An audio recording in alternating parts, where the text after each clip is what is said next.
I was a junior audio engineer at a Toronto recording studio in 2006. Drake wasn't famous yet, just some kid from Degrassi trying to convince people he could rap. But during those late-night sessions, I saw something that made my blood run cold. It started with whispers in his tracks, voices that shouldn't exist. Then his eyes went black during recording. The senior engineer pulled me aside and whispered, "Kid, whatever you think you're hearing, forget it. Some things in this industry are better left buried." But I couldn't forget, because what I witnessed wasn't just Drake becoming a star. It was something ancient wearing his face, feeding off his dreams, and growing stronger with every hit song. If you think Drake's rise to fame was just talent and hard work, you're wrong. This is what really happened when the lights went down in that Toronto studio. You ever wonder how somebody goes from acting on a Canadian teen show to being the biggest rapper in the world? Like, what kind of jump is that? From Degrassi to God's Plan in less than a decade? I used to think it was talent, hard work, good timing. I was wrong. I know because I was there when it started. Back in 2006, when Aubrey was still trying to convince people he could rap. When he was just another actor who thought he could make music. I was a junior audio engineer at a small studio in Toronto. Nothing fancy, just a place where local artists came to lay down tracks and hope something stuck. Drake wasn't Drake yet. He was just this kid from the suburbs who'd show up with his boys, trying to sound harder than he was. But there was something different about him from the beginning. Not his flow. That was still awkward, still finding itself. Not his lyrics. Those were pretty basic back then. It was something else. Something in his eyes when he stepped into the booth. Like he was hungry for more than just success. Like he was hungry for everything.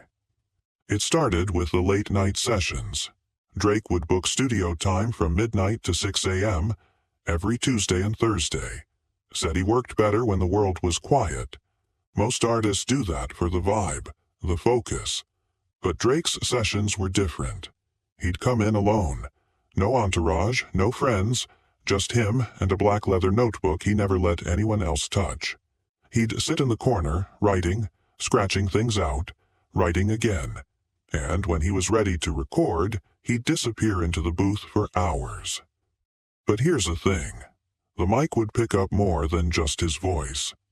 At first, I thought it was bleed from other rooms. Background noise, electronic interference. But when I isolated the tracks, cleaned them up, there were always these whispers. Faint, but there. Like someone else was in the booth with him, coaching him, telling him what to say. I mentioned it to my supervisor once. He just shrugged. Kid's probably just harmonizing with himself. Layer it in post if it sounds good. But it didn't sound good. It sounded wrong. Like the whispers were coming from somewhere deeper than his throat. Somewhere darker. The change didn't happen overnight. It was gradual, like watching someone slowly become possessed. Week 1. Drake's still awkward, still trying too hard to sound street. His vocals are decent, but nothing special. Week 3. His confidence is growing.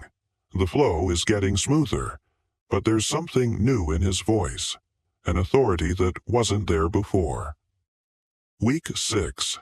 He sounds like a completely different person, not just better, transformed, like someone with years of experience had taken over his body. And those whispers? They were getting louder. I started staying after sessions, pulling up his raw tracks just to listen. The whispers were always there, underneath his main vocals, speaking in rhythms that matched his flow but saying different words. Words I couldn't quite make out but felt in my chest like a bass line. One night, I tried to isolate them completely. Stripped away Drake's main vocal, removed the reverb, boosted the frequencies where the whispers lived. What I heard made my blood run cold. It wasn't English. It wasn't any language I recognized. but somehow I understood what it was saying. Give me your voice. Give me your face. Give me your dreams, and I'll make them real. Everything changed the night Drake brought the contract. Not a record deal. This was different. Older paper, thick and yellowed like parchment. The ink looked fresh but smelled ancient, metallic, like copper pennies left in rain. He spread it out on the mixing board while I was setting up his session. "You ever think about what you'd trade for everything you ever wanted?" he asked me. I glanced at the contract. The words seemed to shift and blur when I looked directly at them, but I caught fragments. Eternal servitude. Voice and likeness. Until the debt is paid. "What is that?" I asked. Drake smiled, but it wasn't his smile. It was too wide, too knowing. Insurance. He signed it right there using a fountain pen that appeared in his hand like magic. The ink flowed red at first, then black, and the moment his signature was complete, the studio went silent. Not quiet, silent, like the world had stopped breathing. Then the whispers started again, but now they were coming from everywhere. The speakers, the walls, the air itself, and Drake's eyes. His eyes went completely black for just a second before returning to normal. "Let's make some music," he said. After that night, Drake's career exploded. The mixtapes that followed were incredible, polished, professional, like they'd been crafted by someone with decades of experience. The melodies were perfect. The lyrics were sharp. Every song felt inevitable, like it had always existed, and Drake was just the vessel bringing it to life. But I knew the truth. I'd heard what was really happening in those late-night sessions. Drake wasn't just making music anymore. He was channeling something. During recording, his whole demeanor would change. His posture straightened. His voice dropped an octave. He'd rap about experiences he'd never had, reference places he'd never been, speak with the wisdom of someone much older and more dangerous. And when the sessions ended, he'd be drained, pale, shaking, like something had been wrung out of him. "You good, man?" I asked him one night after a particularly intense recording. He looked at me with those eyes, still his, but with something else behind them, something ancient and patient.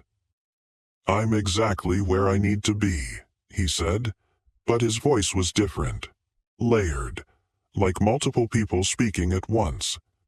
Drake wasn't the only one. I started noticing patterns in the studio. Other artists coming in for late-night sessions with similar contracts, similar transformations, that same hungry look in their eyes, that same unnatural confidence. The Weeknd showed up one night, young and unknown, with his own set of whispers in the background of his tracks. Future came through a few months later, his auto-tuned vocals hiding the same layered voices I'd heard in Drake's sessions. They all had the same deal, the same entity pulling their strings, and they all paid the same price. I watched them lose pieces of themselves with every hit song. Their personalities became more manufactured, more artificial, like they were wearing masks that slowly became their faces. The music industry called it finding their sound. I knew better. They were being consumed from the inside out. I tried to quit, but the studio wouldn't let me go. My supervisor said I was too valuable to the special projects. That's what they called the late-night sessions. Special projects. I was trapped, forced to watch as more artists made the same deal, traded pieces of their souls for fame and fortune. But one night, something different happened. Drake came in for his usual session, but this time he looked scared. Really scared. He kept checking over his shoulder, jumping at shadows that weren't there. "It's getting stronger," he whispered to me while setting up his mic. "I can feel it taking more each time. I don't know how much of me is left." "Then stop," I said. "Walk away." He laughed, but there was no humor in it. "You think this is a subscription I can cancel? Once you sign, you're in for life. And when that life ends." He trailed off, staring at something I couldn't see. "What happens when it ends? It finds a new body. Someone younger, hungrier. Someone willing to trade everything for a taste of what I got." That's when I realized what I was really looking at. Drake wasn't just an artist who'd made a deal with something dark. He was a warning, a preview of what happens when you let something else drive your dreams. I knew I had to get out before whatever was feeding on these artists decided I was worth consuming too. I started making copies of everything. Session files, contracts, recordings of the whispers. Evidence that something supernatural was manipulating the music industry from the shadows. But every time I tried to save the files, they'd corrupt. Every photo I took of the contracts came out blurred. It was like the entity knew what I was doing and was actively preventing me from exposing it. So I did the only thing I could do. I memorized everything. Every detail, every conversation, every moment of horror I'd witnessed. And then I walked away. I quit the studio, moved to a different city, changed my career entirely. Now I work in construction, as far from the music industry as I can get. But I still watch Drake's career from a distance. Still listen to his music, looking for signs of the thing that's wearing his face. And every now and then, in his newest songs, I hear it. The whispers. Fainter now, more subtle, but still there. Still feeding. You think Drake is just a talented artist who worked hard and got lucky. But I know the truth. The Drake you see on TV, in interviews, performing on stage, that's not really him anymore. That's something else wearing his voice, his face, his dreams. The real Aubrey Graham disappeared piece by piece over those late-night sessions, traded away for chart-topping hits and Grammy Awards. And the thing that took his place? It's still out there, still making music, still looking for the next hungry artist willing to sign their soul away for a chance at stardom. So next time you hear a Drake song, listen carefully. Underneath the polished production and clever wordplay, you might catch it. The whispers. The evidence of what he really traded to become the biggest rapper in the world. And if you're an artist yourself, if you get that call for a late-night studio session with a contract that seems too good to be true, remember Drake. Remember what happened to him. And ask yourself if fame is really worth losing yourself completely. Because once you sign that contract, once you let that thing into your voice, you're never getting it back. So here's what I want to know. If you discovered your favorite artist's success came from a supernatural deal, would you still listen to their music? Would you still support them knowing something else might be speaking through their voice? Drop your answer in the comments below. And remember, the next time you hear Drake's latest track, listen carefully. You might catch something hiding underneath the beat.